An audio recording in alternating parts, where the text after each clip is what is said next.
It was the summer of 2015 when I decided to take a solo camping trip through northern Montana. I'd been working long hours back then, and my head was a mess. I just wanted to get away from people, noise, phones, everything. I found this spot near a lake called Echo Lake, a few hours from Kalispell. It wasn't one of those official campgrounds with marked spots and picnic tables. It was just a quiet stretch of land at the edge of a thick pine forest, not far from where the dirt road ended. I liked it because there was no one around, no traffic, no nearby cabins, just silence, trees, and water. I parked my old Ford Ranger under a few tall trees and set up my tent about 30 feet from the lake. It was early evening. The air smelled like pine and wet soil. There was still sunlight bouncing off the lake's surface, and you could hear insects buzzing everywhere. I remember thinking it was perfect. I set up my small propane stove, boiled some water, and made instant noodles. I sat by the water while eating, tossing small rocks into the lake. It was so quiet that the sound of each ripple felt louder than it should have been. As the light started to fade, I made a small fire. I didn't need it for warmth, it was July, but I liked the feeling of having some light and a bit of smoke to keep bugs away. When night settled, everything around turned black except the fire's glow. The forest looked endless. Every now and then I'd hear small rustling sounds, probably squirrels or rabbits, but when you're alone in the dark, your mind makes them sound heavier, closer. Around midnight, I decided to turn in. I zipped myself inside the tent and lay down on my sleeping bag. I could still hear crickets outside and the faint crackle of the fire dying down. For a while, I listened to it all, the wind in the trees, the soft hum of the night, and eventually drifted off. At some point in the middle of the night, I woke up.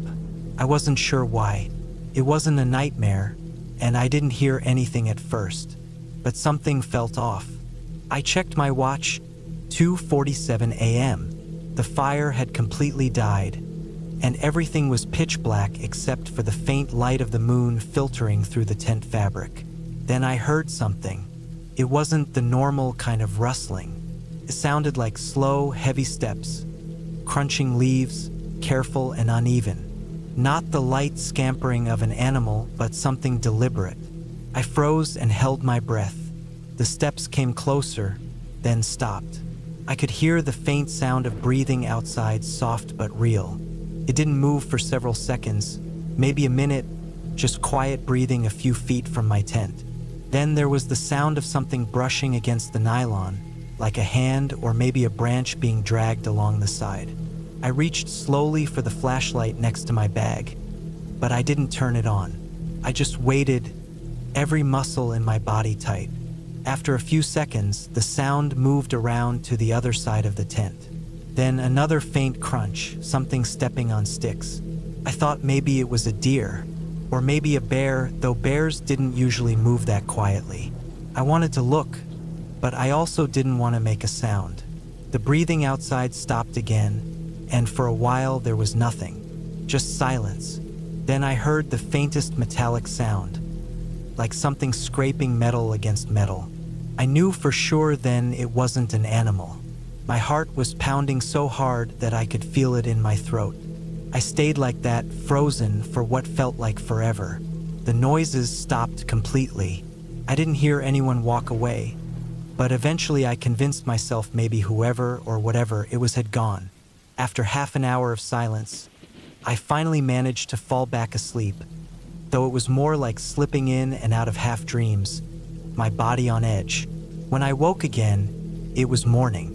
The sunlight was bright through the tent fabric. I unzipped the flap and stepped outside, feeling uneasy but trying to shake it off. Everything looked normal at first. My truck was still there, my gear untouched. Then I noticed footprints near the edge of my campsite, pressed deep into the dirt. They were boot prints, large ones. They led from the treeline toward my tent, stopped a few feet away, then turned back. I followed them for a short distance toward the woods. About 20 feet in, the prints became harder to see in the pine needles. Then I noticed something else. 2 empty beer cans lying near a tree and an old cigarette butt. I hadn't seen those when I first got there. Someone must have been camping nearby or maybe passing through, but I didn't hear anyone else the whole day before. I didn't feel right staying another night, but I told myself I was overreacting. Maybe some guy wandering drunk from a nearby site had stumbled too close. I decided to pack up later that day just in case. I spent most of the morning fishing at the lake, trying to calm myself. It worked for a while. The day passed quietly. That evening, I cooked again near the fire and tried to convince myself to stay one last night. The place was too beautiful to leave over some footprints. When it got dark, I made sure to douse the fire early and keep everything quiet. I sat in my tent, flashlight off, listening to the night. Around 11 p.m., I heard a sound again, this time from the woods. Slow, dragging steps, then silence. I sat up, my hands cold even though the night was warm. The steps came again, a bit closer, stopping every few seconds. My throat went dry. I could hear the faint sound of fabric rustling outside, my cooler being moved. I had latched it shut earlier. Then something metal hit the ground, my pan probably. My mind went blank for a second. I grabbed my knife, the small hunting one I kept by the bag, and waited. I heard someone breathing again. Slow, careful, like they were trying to stay quiet but couldn't. Then, a sudden, loud snap, a stick breaking just a few feet from the tent. I didn't wait this time. I grabbed my flashlight, unzipped the tent in one motion, and shined it outside. The beam hit nothing but trees. The cooler was tipped over, one of the pans lying on the ground.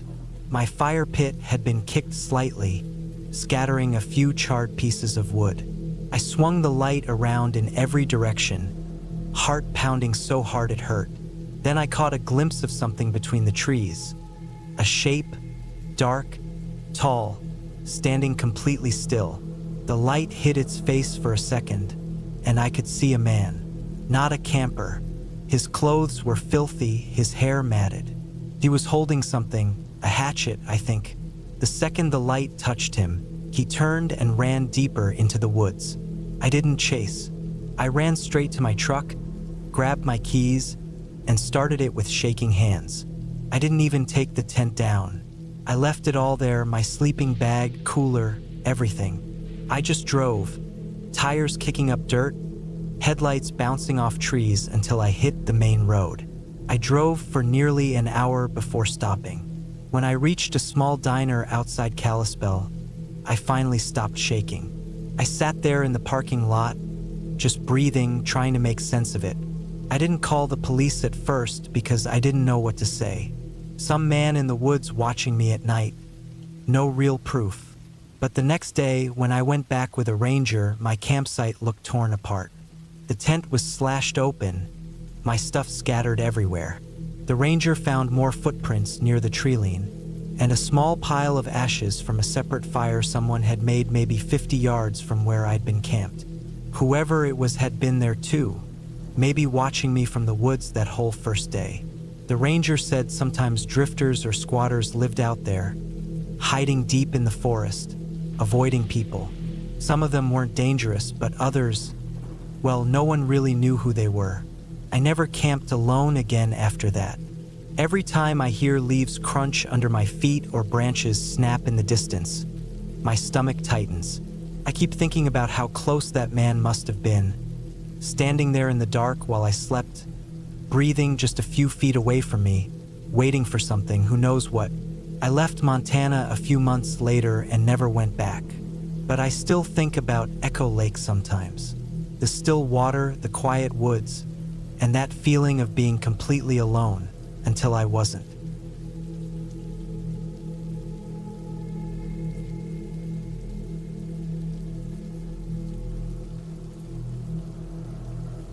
It was late September 2016 when I decided to spend a weekend camping alone on an old family friend's farm in southern Ohio. The farm was huge, acres and acres of open fields, a few clusters of trees, and an old barn that looked like it hadn't been used in years. I had been there before as a kid, but never stayed overnight. I thought it would be peaceful to get away from town for a couple of days, set up a small tent, make a fire, and just breathe in the quiet. I didn't expect the quiet to turn into something that would still make my skin crawl years later. The weather was calm when I arrived around noon. The sky was cloudy, but it wasn't supposed to rain. The grass was still a little damp from the morning dew, and the wind moved slowly through the open fields. I parked my car near the edge of the property, next to a narrow dirt path that led down to the lower part of the land where the barn stood. You could tell nobody had driven there in a while. The weeds were tall, and some had started growing between the tire tracks. I carried my gear down the slope and found a spot near the barn to set up camp. It was far enough from the road that I wouldn't hear anything but the wind, maybe a few crickets or frogs at night. I pitched my tent beside a patch of old corn that had gone dry and yellow. The stalks stood like thin paper skeletons, crackling whenever the breeze passed through them. The barn was about 50 yards away. It leaned slightly to one side, its red paint faded to a dull pink. I could see tools still hanging on the inside walls, rakes, chains, and old shovel. The place looked frozen in time, untouched for years. I unpacked my cooler, set up a small folding chair, and spent most of the afternoon walking around the property, taking photos and exploring. Around 5, the wind started picking up.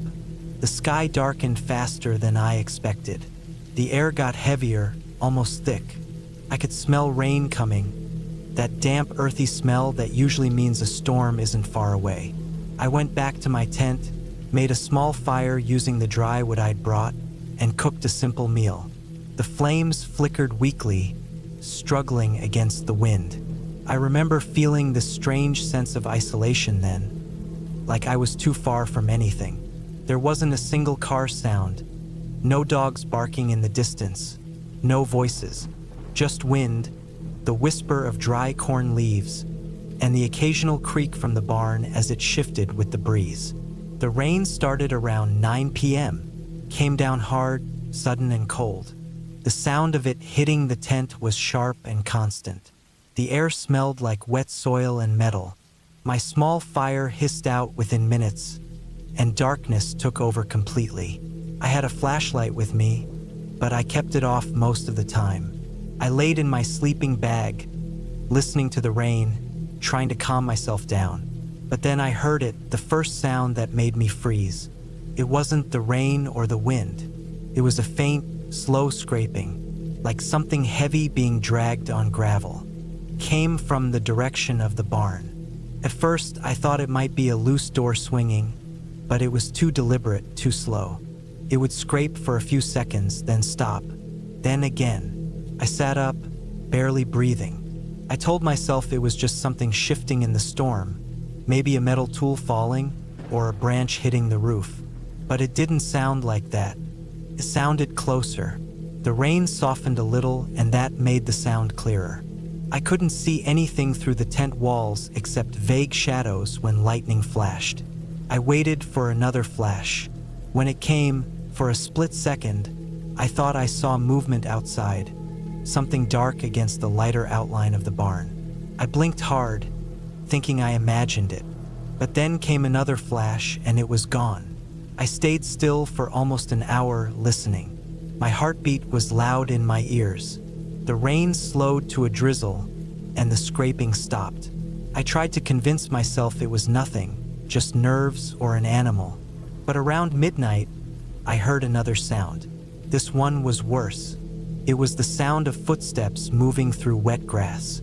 Slow, uneven steps, coming from behind the tent. I could hear the grass flattening, the squish of mud. The steps stopped right behind where my head was. I didn't move. I didn't even breathe for a while. I kept staring at the faint shape of the tent wall, waiting to see a shadow.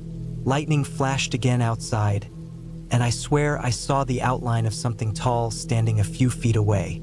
Not close enough to see details, but close enough that I knew it wasn't a deer. The shape didn't move for a long time. It just stood there, The next few minutes felt endless. My stomach felt tight, and every part of me wanted to run, but I couldn't bring myself to unzip the tent. Then, slowly, the sound of footsteps started again, moving away this time. I listened until I couldn't hear them anymore. I sat there for another half hour before I grabbed my flashlight and unzipped the tent halfway, just enough to peek out. The air was cold, my hands shaking. The rain had stopped, and everything was covered in a thin fog. I shined the light toward the barn. The beam cut through the mist, landing on the side of the building. Something caught the light, something shiny near the ground. I walked closer, my boots sinking into the wet soil. When I got near the barn, I saw what it was. A rusty chain lying in the mud, stretched out toward the door. It looked freshly moved, like someone had dragged it. The barn door was slightly open now, not how I left it earlier. I pushed it open slowly. The smell inside hit me first. Old hay, damp wood, and something else. Something metallic. The beam of my flashlight trembled as I scanned the inside. Everything looked the same as before except near the back. There was a fresh footprint in the dirt. It was deep, made by a heavy boot. I followed it with the light and saw more of them leading out the back door of the barn and into the open field. Whoever or whatever had been there had walked straight through while I was inside my tent. I backed away fast, my heartbeat pounding in my throat. I didn't bother closing the barn door. I went straight back to my tent, stuffed everything I could into my backpack, and started heading toward the car. The ground was slippery, and I almost fell twice. My flashlight caught glimpses of the field. The fog thickened, making everything look like it was moving. Every sound made me jump. When I reached my car, I threw everything in the back seat without caring if it was wet. My hands were shaking so bad I could barely fit the key into the ignition. The headlights cut through the fog as I started driving down the dirt path. Halfway down, I looked in the rearview mirror. For a moment, I thought I saw a figure standing near the barn, motionless, watching. But by the time I blinked, it was gone. I didn't stop driving until I reached the main road, and even then, I kept looking behind me. I drove straight home that night, didn't sleep until morning. The next day, I called the owner of the farm and told him what happened. He said no one should have been there. He hadn't rented the land out, and the nearest neighbor was a mile away. A week later, he called me back.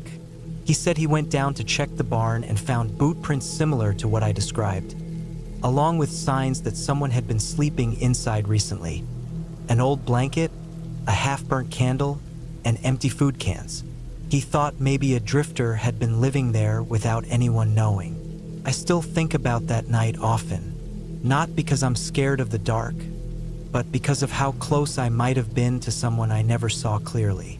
Someone who walked around my tent in the rain while I was sleeping, just a thin layer of fabric between us. It wasn't some ghost story or myth.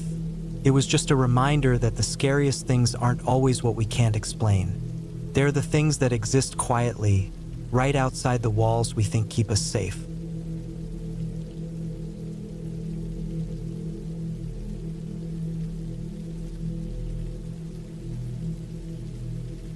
It was early November 2017 when I drove up into the mountains of northern Idaho for a 3-day hunting and camping trip. I was 29 at the time, and I'd been hunting since I was a kid, but I'd never gone alone before. I'd been feeling burned out from work and wanted a few days of quiet, away from phone signals and people. I picked a spot I'd been to once before with my uncle years ago, a stretch of rough terrain filled with pines, creeks, and rocky ridges, about 20 miles from the nearest town. The area wasn't exactly known for big game, but I didn't care. I just wanted to be out there. I reached the area around noon. The road turned into gravel, then into dirt, and finally faded into a narrow trail. The weather was cold, cloudy, and quiet, with patches of snow left over from a storm a few days before. I parked my old Chevy a little off the trail, loaded my gear onto my back, and hiked in about 1.5 miles. The ground was soft, covered with pine needles, and the air smelled sharp, like resin and wet bark. I found a flat area near a creek and set up camp. Tent, fire pit, folding chair, and a tarp over some firewood I'd brought. Once camp was ready, I took a slow walk through the woods to scout. The forest there was thick, full of uneven ground, fallen logs, and old-growth trees. I found signs of elk and maybe a deer or two. No fresh tracks, though. Around 4 p.m., I made it back to camp. The sun was low and the forest had that dull orange glow that fades fast in the mountains. I cooked a small meal on my camp stove, drank some coffee, and sat there listening to the sounds. Branches creaking, the creek running, a few distant crows. It felt peaceful in a lonely kind of way. That night, the temperature dropped fast. I layered up, zipped myself in the tent, and tried to sleep. But sometime around midnight, I woke up. I wasn't sure why at first. I just felt uneasy, like something wasn't right. Then I realized I couldn't hear the creek anymore. The forest was dead silent. No wind, no insects, nothing. I lay there for a minute trying to convince myself it was nothing. Then I heard it, a slow crunching sound. Leaves, then a twig snapping. Something was walking nearby. The steps weren't fast or light. They were slow, careful, spaced out, like someone trying not to make noise. I reached for my rifle, still inside the tent beside me. My heart was pounding so loud it felt like it would echo. The footsteps stopped. Then there was this long pause, followed by what sounded like breathing. Not human breathing exactly, but heavy, deep, almost like a bear. I froze. I didn't move an inch. A bear this close would have already smelled me, maybe even torn into the tent. But it didn't. It just stayed there for a while, maybe 20 or 30 seconds. Then I heard it move again, slowly circling the tent. I could hear the crunch of the ground as it made its way around me. Then it stopped again, this time right behind my head. I held my breath. I didn't move. Then, after what felt like forever, the sound started to fade away. It moved back into the woods until I couldn't hear it anymore. I stayed awake for another hour, just waiting, rifle in hand, but nothing else happened. Eventually, I must have dozed off again because I woke up to daylight. When I got out of the tent, the ground around it had clear tracks. They weren't bear prints. They looked like human boot prints, heavy ones like work boots. The stride was long, and whoever it was had circled the tent completely. My stomach turned a little. I was miles away from anyone. There was no reason for anyone else to be out here. I checked my gear, nothing was missing, but something about it didn't sit right. I spent the day hunting higher up the ridge, trying to push the thought out of my mind. I didn't see any animals worth shooting, mostly squirrels and a few birds. Around 3 p.m., I headed back down toward camp, and that's when I noticed it. There was a new trail of footprints leading toward my site. Not mine, these were fresher, coming from deeper in the woods, straight to where my camp was. When I reached my tent, I saw that someone had been there again. One of my firewood pieces was broken in half, and my tarp had been moved, like someone had looked underneath it. I checked my cooler. It was still closed, but a couple of cans from my food bag were gone. Whoever it was, they hadn't taken much, just small stuff, almost like they wanted me to know they'd been there. I decided that night I wasn't sleeping deep. I loaded my rifle, set it beside me, and left the lantern low. The air was colder than the night before, and the forest had that strange stillness again. I must have drifted in and out of sleep, because the next time I opened my eyes, the lantern had burned out and it was pitch black. Then I heard it again, the same footsteps, slow, deliberate, coming from the same direction as before. I grabbed the rifle quietly and sat up, heart pounding so hard I could feel it in my throat. The footsteps stopped, then started again, closer. I could make out faint movement through the tent fabric, shadows shifting as someone or something walked by. I could hear breathing again, faint but heavy.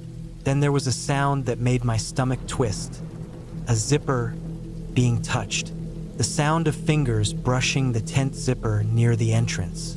I aimed my rifle at the door, but didn't move. I didn't want to make a sound. After a few seconds, the sound stopped. Then I heard steps again, slow and retreating. It walked away, fading into the distance. I stayed sitting there the rest of the night, my body tense, listening for any hint of movement. When morning came, I stepped outside immediately. My footprints and a fresh set were all over the ground. Whoever it was had stood just a few feet from the tent again. This time, there were cigarette butts in the dirt near my fire pit. I don't smoke. I looked around, half expecting to see someone watching me from the trees. Nothing, just cold wind and silence. I packed up that morning. I didn't even eat. I stuffed everything in the truck as fast as I could and started heading out. About half a mile down the trail, I stopped for a second to get my bearings. That's when I noticed something that made my skin crawl. In the snow just off the trail, there were boot prints, fresh, heading in the same direction I was going. Whoever it was had been ahead of me. I got back in the truck, locked the doors, and drove faster than I probably should have on that rough road. I kept checking the rearview mirror every few seconds. For miles, there was nothing but trees and snow and silence. When I finally hit the paved road again, I didn't stop until I was back in town. That night, after I got home, I couldn't stop thinking about it. I kept replaying every sound, every step, every moment I lay there in the dark. Whoever that was out there, they weren't lost and they weren't passing through. They'd been watching me since the first night. Maybe they lived out there. Maybe they were waiting for me to fall asleep long enough to make a move. A week later, I called the local ranger station. They said a couple other campers had reported similar things in that same area. Gear going missing, strange footprints, signs of someone lurking near camps at night. No one had caught whoever it was. They said the tracks always led deeper into the forest, toward a stretch of land that hadn't been patrolled in years.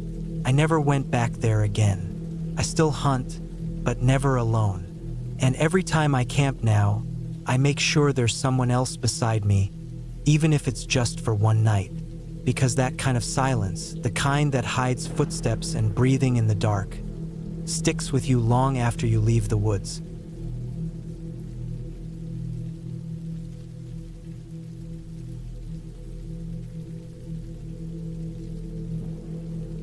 It had been raining since the afternoon, the kind of steady, cold rain that never really lets up. I was camping alone in the mountains near Innsbruck, Austria, early October of 2019. I had planned the trip for weeks. A few quiet days away from people, just me, a small tent, and the sound of rain in the trees. I was 32 then, living in Munich, and I had driven down early that morning. The campsite wasn't an official one. It was a small clearing off a hiking trail that I'd found on a previous trip. There was a flat patch of ground surrounded by tall pines, a few meters from a narrow dirt path that led deeper into the forest. By the time I finished setting up the tent, the rain had already soaked through my jacket. The air smelled of wet pine and earth, and the fog was beginning to slide down the mountain slopes like slow-moving smoke. Everything felt damp, the ground, my backpack, even the air in my lungs. The sound of rain hitting the tent was constant, a dull tapping that grew heavier every few minutes when the wind shifted. I sat inside my tent with my small gas stove, heating up a can of soup. The light from my headlamp flickered off the wet nylon walls, and outside the forest was pitch black. I remember thinking how quiet it was. No cars, no voices, not even birds. Just the rain and the occasional creak of a tree in the wind. Around 9 that night, I went out to relieve myself and noticed a strange light far down the trail. It wasn't bright, more like a faint glow, almost white, barely cutting through the rain. At first, I thought it was a reflection from my own headlamp or maybe another camper setting up somewhere down the path. But it was odd. I hadn't seen any other cars when I arrived, and this area wasn't exactly popular. I stood there for a few seconds, rain dripping from my hood, staring through the trees. The light didn't move. It just stayed there, steady and low to the ground, too dim to be a flashlight and too white to be firelight. Eventually, I went back inside, telling myself it was nothing. By midnight, the rain had gotten heavier. The wind pressed against the sides of the tent, making it shake. Couldn't sleep. Every sound felt amplified. The rain, the branches snapping somewhere nearby, the soft rush of water trickling downhill. I lay on my sleeping bag listening, trying to calm my breathing. That's when I heard something that didn't fit with the rhythm of the rain. Footsteps, slow, heavy ones squelching in the mud. I froze. At first, I thought it was an animal, maybe a deer or a wild boar, but the steps sounded too deliberate, too even. Human. They came from the same direction as the light I'd seen earlier, somewhere down the trail. My tent was zipped shut, and I didn't dare move. The footsteps stopped a few meters away. I turned off my headlamp. The darkness was immediate, suffocating. My pulse was loud in my ears. I could hear the rain on the tent roof, the wind shifting, and then another sound. Breathing. Shallow, quiet breathing just outside. I stayed still for what felt like minutes. My legs were trembling, my hands gripping the fabric of my sleeping bag. I didn't know what to do.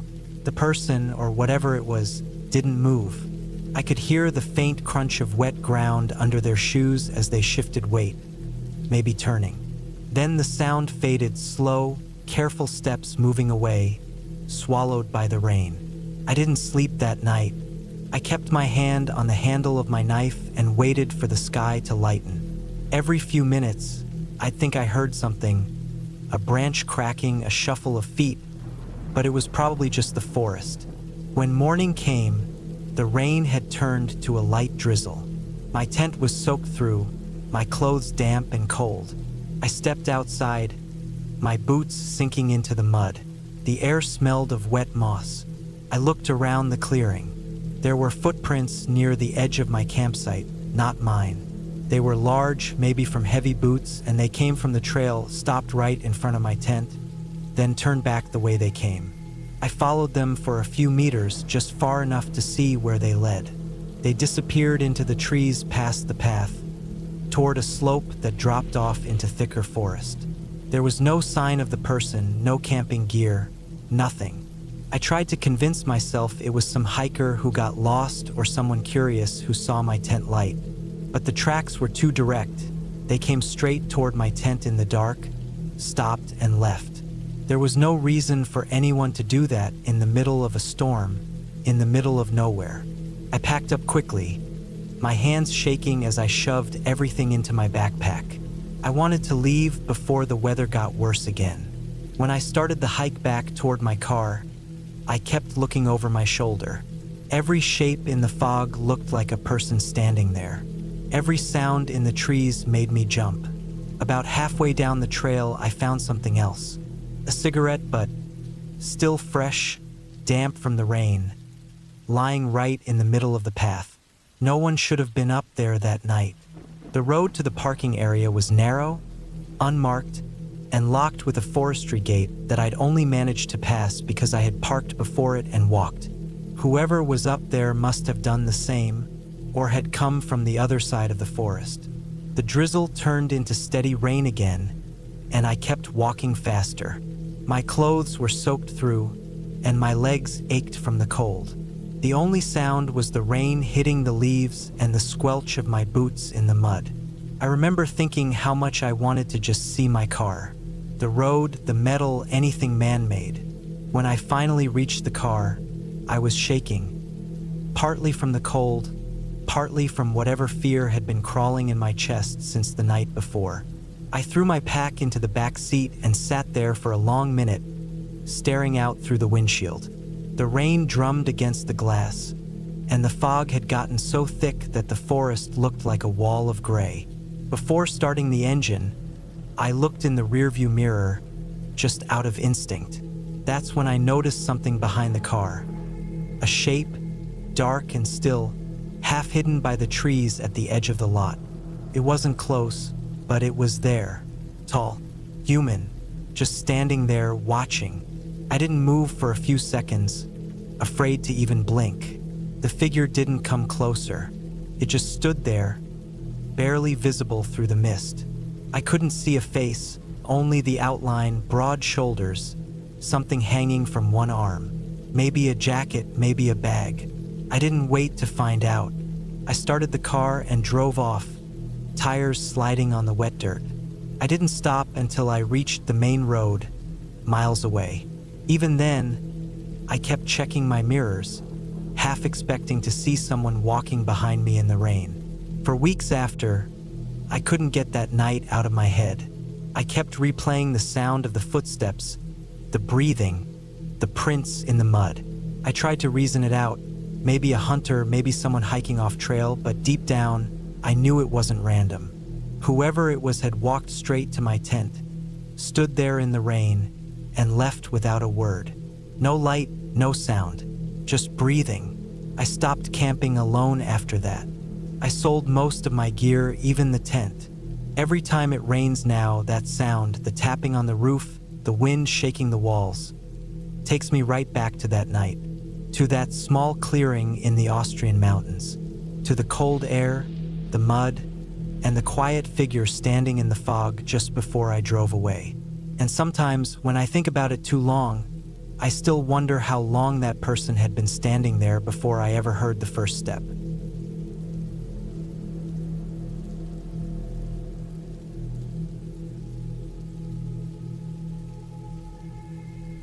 It was early October of 2018 when I decided to go camping alone in a small forest outside a rural town in northern Montana.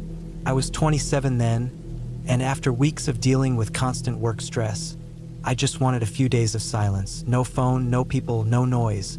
I had planned everything carefully. Packed enough food for 3 days, a new tent I'd been wanting to test, a flashlight, a small hatchet, and a folding knife. The forecast said there'd be light rain that weekend, but I didn't really mind. I liked the sound of rain hitting the tent when I slept. The drive to the forest took around 5 hours. The farther I got from town, the more empty everything became.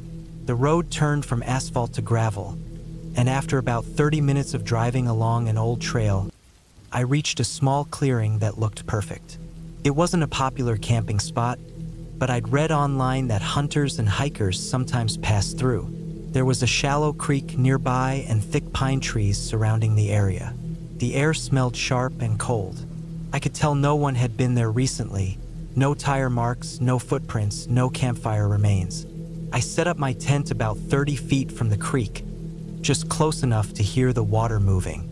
By late afternoon, I'd already gathered enough firewood, built a small fire pit, and eaten a sandwich I'd brought from home.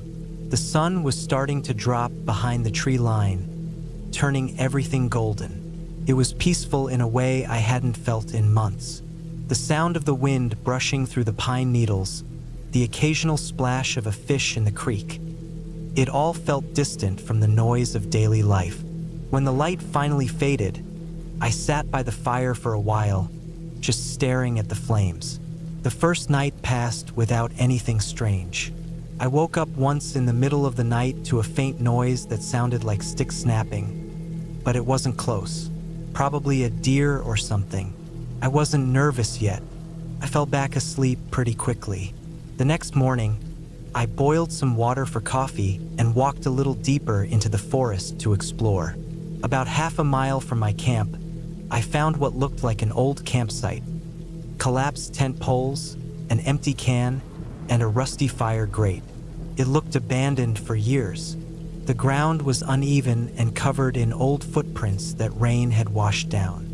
It gave me a weird feeling, like someone had just left everything behind one day and never came back.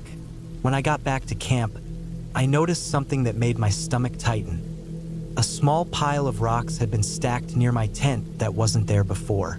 They weren't naturally shaped that way. It looked deliberate, 5 or 6 small stones stacked in a neat little tower about knee-high. I looked around, but there was no sign of anyone. It was dead quiet.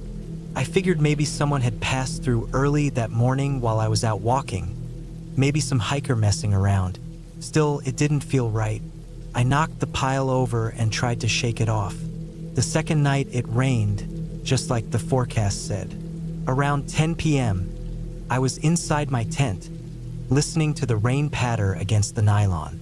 The fire had gone out, and the only light came from the dim glow of my flashlight on low power. I was half asleep when I heard a distinct sound from outside. Footsteps, slow and heavy, moving over the wet ground. They stopped, then started again, closer this time. I froze completely. The sound wasn't animal-like. It was steady, careful, like someone trying not to make noise but still stepping on wet leaves. For maybe a full minute, I didn't move. The footsteps circled around the tent, pausing every few seconds. I could hear my heartbeat in my ears. Then silence. I waited another minute, maybe two. Nothing. I finally reached for my flashlight and switched it to high. I unzipped the tent halfway and shined the light out into the darkness. The rain was still coming down, making it hard to see clearly, but I didn't catch any movement, just the wet trees and the fog rising off the ground. I stayed awake for hours after that, listening, gripping the knife I kept beside me. I didn't hear the footsteps again, but I couldn't shake the feeling that someone had been out there, watching. The next morning, the ground was muddy from the rain. When I stepped outside, I saw them, footprints, clear human prints larger than mine, leading from the edge of the trees straight toward my tent and then around it. They stopped near the creek, where the rain had washed most of them away. My stomach dropped. Whoever had been out there hadn't just passed by. They had been standing right outside my tent in the middle of the night. I thought about packing up right then, but I told myself maybe it was some hunter checking the area. Maybe he didn't see my tent in the dark. Still, it didn't explain why the person had circled the tent. I spent that whole day on edge, barely eating, glancing into the woods every few minutes. The quiet didn't feel peaceful anymore. Felt like it was hiding something. That evening, I built a bigger fire than usual. I didn't plan to sleep much. I wanted light and I wanted to stay alert. The woods were completely still, no birds, no wind. Around midnight, when I was sitting beside the fire, I heard the same slow crunch of footsteps again, this time from deeper in the woods. The sound stopped whenever I turned my head. My pulse was pounding. I stood up and pointed the flashlight, moving it across the tree line. Then I saw something just for a second, a shape standing between two trees. It wasn't clear, just the outline of a man wearing a hood or a jacket. The beam hit him for a moment, and he turned away, disappearing behind the trees. I called out instinctively, though I didn't mean to. My voice sounded small in the dark. No reply, just rain dripping from branches and my fire crackling. I backed toward my tent, keeping the flashlight aimed at the woods. I didn't go inside the tent. I sat in the car instead, doors locked, headlights off. I waited there until dawn.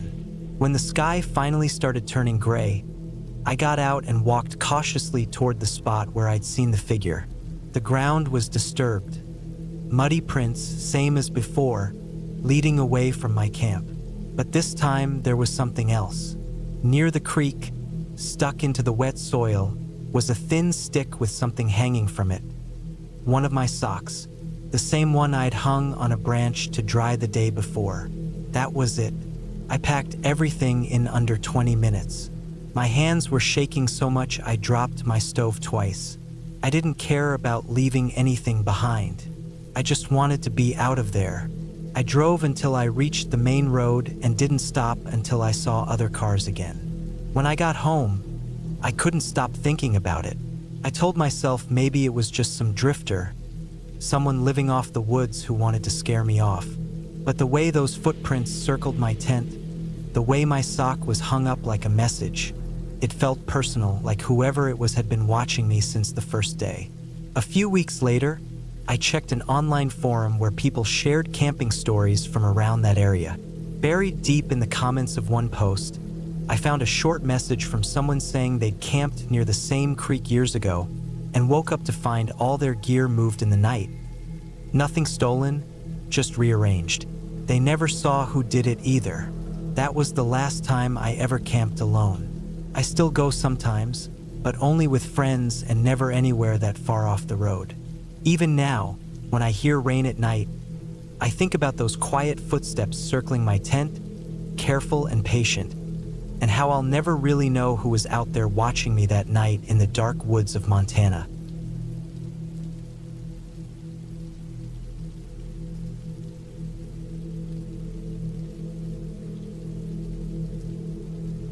I don't usually camp alone, but that summer I wanted silence. Real silence, the kind you only get far from people, far from roads and phone signals. It was July 2018, and I was 29. I'd been working long hours in construction, barely sleeping, barely eating right. I just needed a break, so I packed up my old Ford, threw in a tent, sleeping bag, small cooler, and a borrowed rifle, and drove up north toward Miller's Creek in Montana. I'd read online about an old logging road that cut through forested land near the water, where people said you could camp undisturbed for miles. By the time I got there, the sun was dropping behind the mountains. The sky turned orange and pink, and the air felt heavy with that dry summer warmth that smells like pine and dirt. The road was rough, broken in places, with old tire ruts filled with dry mud. I drove until the trees started closing in around me, and when I found a flat clearing with a half-rotted picnic table and a small fire ring made from old rocks, I parked. The first night was quiet, too quiet. You'd think I'd enjoy that, but after dark, the silence of deep woods gets into your head. There's always sound, but it's scattered, like twigs snapping 100 feet away, wind shifting leaves, a faint water trickle from the creek. I built a small fire, cooked a can of beans, and sat there watching the flames while insects buzzed and knocked against my lantern. I remember thinking about how dark it was beyond the firelight. My truck headlights barely reached 5 feet into the trees when I tested them. The forest swallowed the light whole. There was no moon, just the cold orange glow of my fire and the sound of something small moving through the brush once in a while, probably a raccoon or rabbit. I went to sleep around midnight, zipped up in my tent, rifle beside me. The first thing that woke me up was the sound of crunching leaves. Not close, but not far either. My tent walls were thin, and I could hear every small sound, footsteps, maybe slow, dragging ones. I lay still, heart pounding, listening. It stopped after a few seconds. I told myself it was a deer and forced myself back to sleep. In the morning, there were boot prints near the edge of my camp. Not mine. I could tell because they were smaller, narrow, and went around the backside of my tent. The ground was soft enough to leave a clear outline. That made my stomach turn a little. There weren't supposed to be any other people out here. The nearest town was nearly 20 miles back. I looked around but saw no one. No broken branches, no tire marks, no gear. Just those footprints and the strange feeling that I wasn't as alone as I thought. The day went on quietly. I walked down to the creek with a small folding chair and fished for trout, caught one, cooked it for lunch. The woods looked beautiful in the daylight, bright green with sunlight streaking through. I tried to forget the footprints. Maybe they were old, maybe someone camped here a week ago. That night, though, it felt different. The air got colder fast. I made a fire again, sat with my flashlight beside me. The woods were restless, small rustles, snapping twigs, faint movement in the distance. The kind of stuff that keeps you glancing over your shoulder. Around 11, I thought I saw light flicker between the trees. Not firelight, white, like a flashlight beam, sweeping for a second and gone. I shut off my lantern and waited. I don't know why, but my first thought was to stay quiet, to not make myself known. My heartbeat was so loud in my ears I could barely hear anything else. I sat there for maybe 10 minutes, just staring into the dark, trying to convince myself it was my imagination. But then, faintly, I heard a short metallic sound, like something metal tapping against another piece of metal. Not loud, not close, but deliberate. I threw dirt on my fire, grabbed my flashlight, and climbed into my truck. I locked the doors and sat there for almost an hour, waiting. Nothing else happened, just silence again, and the sound of crickets coming back after a while. I didn't sleep that night. When daylight came, I checked the area again. No light, no movement, but there were new footprints by the creek. The same kind, small boots moving toward where I'd been sitting last night. I followed them a bit down the bank, maybe 50 yards. They stopped near a pile of branches, then vanished into the thicker brush. That's when I noticed something else, half buried in the dirt near the water. A rusted knife handle. The blade was broken off, but the handle looked like someone dropped it not too long ago. I picked it up, then threw it right back down. Something about it made my skin crawl. By the third night, I had made up my mind to leave in the morning. I just wanted one last night of quiet before heading back. I parked my truck facing the dirt road, packed most of my things so I could leave fast, and sat by a smaller fire trying to calm down. It was around 2 a.m. when I woke up again. I hadn't meant to fall asleep, but I must have dozed off inside the tent. What woke me was the crunching sound again. Slow, deliberate, closer this time. I could hear it circling the tent, soft steps in the dirt. Then the sound stopped right near my head. I could hear breathing, slow, quiet breathing. Every muscle in my body went stiff. I didn't move, didn't even reach for the rifle yet. I waited, holding my breath. Then something pressed lightly against the fabric of the tent. Just one finger, tracing a slow line from the top down toward the zipper. I reached for the rifle quietly, and the second I gripped it, the sound stopped. Total silence. I waited another 10 seconds. Then I ripped the zipper open, aimed my flashlight, and saw nothing. No one, just trees and darkness. The fire had died down to red embers, and my breath was white in the cold air. I stood outside barefoot, flashlight shaking in my hand, trying to hear anything. Then I saw it on the ground, just at the edge of the firelight. A small folding knife. Clean, sharp, modern. Not rusted like the one by the creek. That was enough for me. I packed what I could in minutes, tossed my gear into the truck, and started driving out. My headlights cut through the trees as I followed the narrow dirt path back toward the main road. The further I drove, the more I felt that pressure lift off me, that sense of being watched fading slowly. I didn't stop until I hit the paved road near town. When I finally pulled over at a gas station around dawn, my hands were still trembling. The clerk probably thought I was drunk or sick, but I just needed to sit there for a while.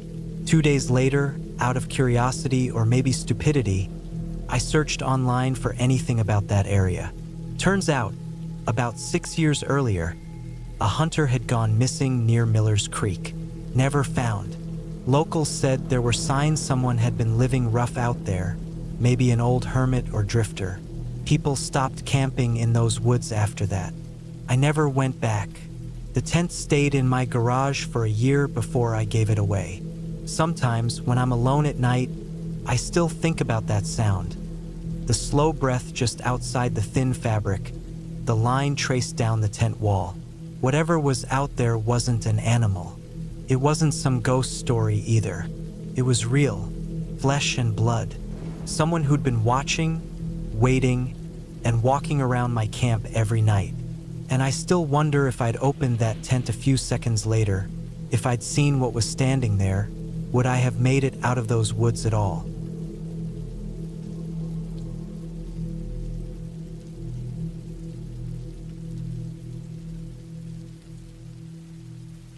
It was the summer of 2017 when I decided to go camping alone in southern France. I had been traveling through Europe for a few months, and I wanted to end the trip somewhere quiet, somewhere away from the crowded cities and hostels. I picked a spot near the Savin National Park, a forested mountain area that stretched for miles with rivers, caves, and old trails that barely showed up on GPS. I rented a small car in Montpellier, bought a tent, a sleeping bag, some basic supplies, and drove into the hills. The road narrowed after a few hours. Villages became smaller and rarer, the gas stations older, the people quieter. The air smelled of pine and dry grass.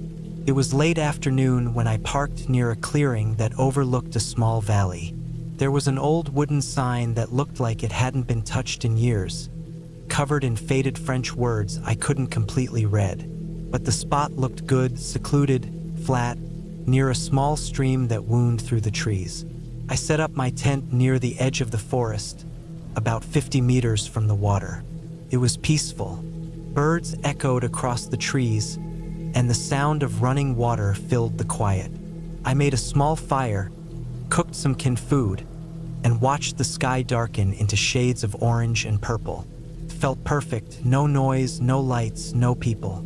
Just silence and the slow sounds of nature. When the fire burned down, I climbed into my tent, zipped it up, and fell asleep to the sound of insects buzzing outside. Around midnight, I woke up suddenly. I didn't know why. It wasn't a sound or a dream. It was just that sharp feeling when your body knows something's off before your brain does. I stayed still, listening. The night was silent except for the occasional chirp of a cricket and the faint rush of the stream. I thought maybe it was just the cold, so I shifted in my sleeping bag and tried to go back to sleep. Then I heard it, a crunch. It was soft, slow, deliberate, not the kind of sound an animal makes. It was the sound of a foot pressing down on dry leaves. I held my breath. The sound came again, a few steps this time. Someone or something was walking near the tent. I told myself it was probably a deer, maybe a wild boar. But then I heard the rhythm of it, heavy and steady, like a man's footsteps. Stop somewhere close by, just outside the tent. I could hear breathing. It wasn't loud, but it was there, faint and uneven. I froze. My heart was pounding so hard I could hear it in my ears. The footsteps circled the tent once, slow and quiet. Then nothing, just the long silence of the woods. I waited, trying not to move or make a sound. After what felt like minutes, I reached for my phone and checked the time. 12:43 a.m. I turned on the flashlight for a second, the beam cutting across the fabric of the tent. Nothing moved. I thought about shouting, but I didn't. I didn't want to give away that I was awake. I stayed still until I eventually fell asleep again, though it was light and broken. In the morning, I unzipped the tent and stepped outside. The air was cold and the ground damp with dew. Everything looked normal until I looked at the dirt around my tent. There were footprints, clear human footprints going around the tent in a circle. Some were fresh enough that I could see the tread pattern from a shoe sole. My chest tightened. I looked down the small path that led back to my car, but it was empty. No sound, no sign of anyone. I tried to tell myself maybe it was a hiker, someone lost or curious, maybe passing through during the night, but it didn't make sense. I was too far from any trail. There were no campsites nearby, no other cars on the road. Felt wrong. Still, I stayed another night. I don't really know why, maybe pride, maybe stupidity. I thought the odds of something happening again were low. So I spent the day hiking along the stream, exploring a bit, taking photos of the hills and old stone bridges that looked like they had been there for centuries. I came back before sunset, cooked dinner, and sat by the fire again, trying to shake off the uneasiness. As the sky went dark, I noticed something across the valley, a small flicker of light. It looked like a campfire, faint but definitely there, maybe half a mile away. I hadn't seen anyone all day, so it made me uneasy to think someone else was out here too. I watched the light for a while until it went out completely. That night, the sounds came back. It started around the same time, just past midnight. Footsteps, slow, cautious, moving closer. My entire body went tense. I didn't move. I didn't breathe. The steps stopped right outside the tent again. Then I heard a soft sound, something brushing against the fabric, like a hand dragging along the side. I gripped my pocket knife and waited, every nerve on edge. After a few seconds, I heard the zipper on the front of the tent twitch slightly, like someone was touching it, testing it. I jerked up, and the sound stopped. Silence. Then, fast footsteps running off into the woods. I waited for a long time before I dared to unzip the tent and look out. The forest was pitch dark, only my small flashlight cutting through the trees. The next morning, I found more footprints near the tent. This time they were clearer, bare feet, not shoes. The thought of that made my skin crawl. Whoever it was had been there, right outside while I slept, watching or waiting. That was it for me. I packed up everything as fast as I could. When I started driving back down the narrow road, I noticed something strange. A few hundred meters from where I had camped, there was an old, abandoned shack hidden behind the trees. The windows were boarded up, and the roof had partly collapsed. It looked like no one had been there in decades. I slowed the car down to look, and that's when I saw him. A man was standing just inside the doorway, partly hidden by the shadows. He wasn't moving, just standing there, watching me.